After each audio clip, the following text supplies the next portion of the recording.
As XRP holders, I hope you realize how lucky and amazing this time right here is for you, for us, for cryptocurrency.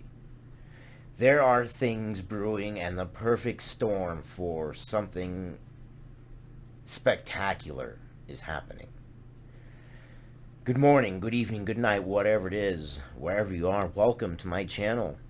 And my gosh, I tell you what, I like ALGORAND, I really do. But I wish ALGORAND was doing what XRP was doing. I wish ALGORAND took the same steps. I wish a lot of other currencies took the same steps. There are so many things that are brewing in its favor. Now I know the lawsuit's kind of out of any cryptocurrency's control. That was just dumb luck for us.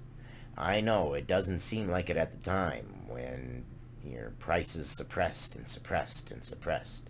But in the long run, this is going to turn out to be a catalyst that just lights the powder keg. I can feel it. I can sense it. It's in the air. It's in the way people are talking about it. It's going to be crazy. I mean, first, XRP, Ripple Labs, they've got the fighting spirit. They didn't let the SEC come in and rule over them and bow down. And no, they said, we don't believe in you. We don't cave to you.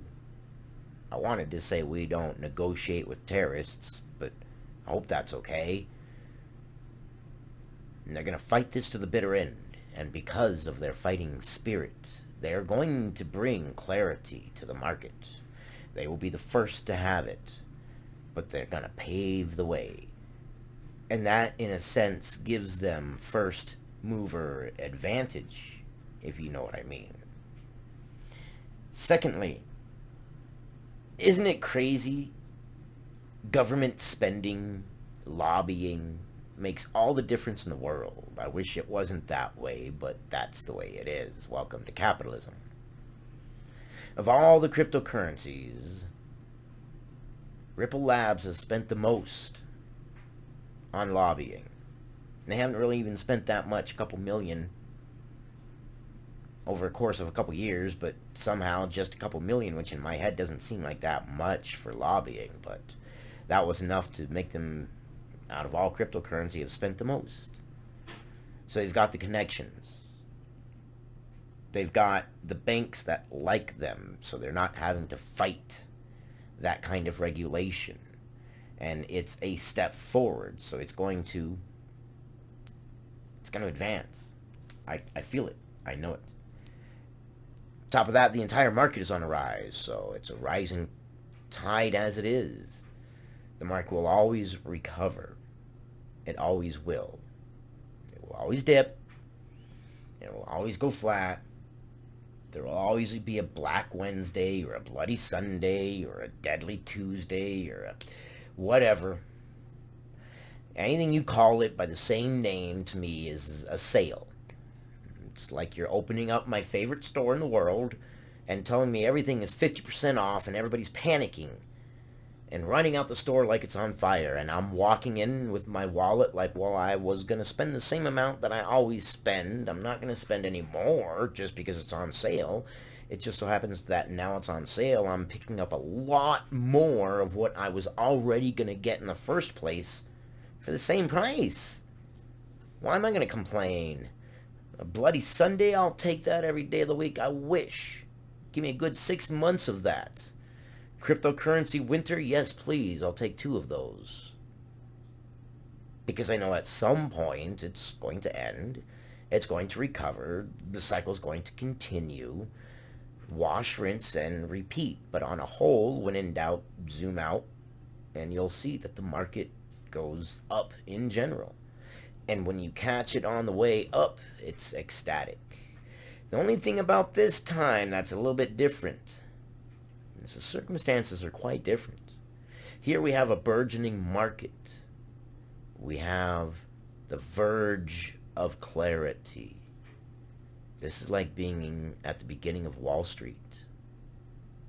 This is like looking over the ledge and saying, this is a new beginning. At just over $2 trillion market cap, my God. When I was investing not that long ago, we were happy at a $10 billion market cap. When in doubt, zoom out. If you're investing, it's because you believe in it. At least it should be. I personally, not in advice at all, but not in financial advice, just advice from my personal experience. I personally wouldn't invest in a coin I didn't believe in anyways. You're doomed to lose if you don't. I dilly-dally with a little here and there with a few $1,000s because I'm curious and I want to learn the market, and sometimes that's how you learn the market, with the failures. I just happen to be in a position where I can afford to dilly-dally in the market like that. And I would like to do it so that way you don't have to. And if I start making successes, you can repeat my successes. I just invested about 7,000 something on Yodlee. We'll see how that goes, but I'd like to show you how it goes so that way you don't have to risk your money. And if it looks interesting and if it meets your risk, appetite, that's up to you. Whatever you want to do. But you can learn from my mistakes at least. And the other thing is that I'm not joking. First mover advantage is something huge. That's what Bitcoin has. First mover advantage. Brand name, sometimes they call it. When the lawsuit clears, and it will clear, and I believe firmly it's going to clear in XRP's favor.